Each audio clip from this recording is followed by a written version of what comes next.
Boy, I sure love this weather. I mean, climate. What's the difference?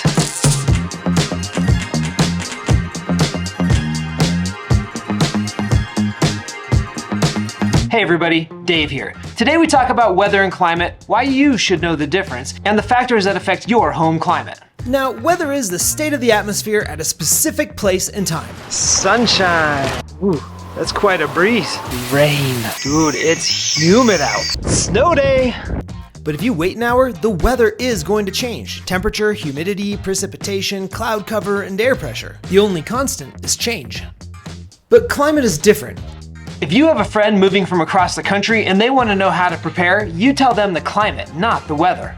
It's the average weather conditions for a location over a long period of time, like 30 years long. So you'd say it's dry or humid or overall hot in the summer and cold in the winter, constantly freezing, or maybe it's tropical. Weather and climate have been in the news for, forever. So why does the difference matter? Well, imagine someone confusing a single hot day with climate change. It's not cool. Understanding the difference is key to navigating the climate conversation intelligently. You can't tell if climate is changing from a single day or even a single year. Climate is much bigger than that. There are 5 key factors that influence the climate of a region. The first, and my favorite, the rain shadow effect. When air goes up mountains, it cools and can't hold water vapor, so clouds form and then rain falls.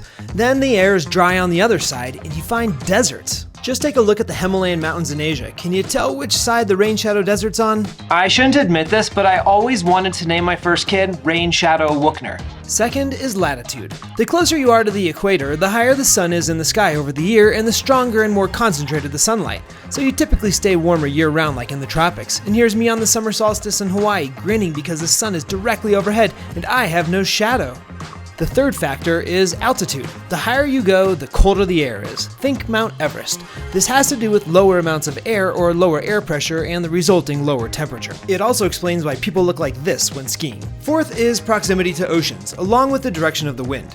Typically, if you're on a coast, your temperature doesn't change much over the year. But if you're in the middle of a continent, it does.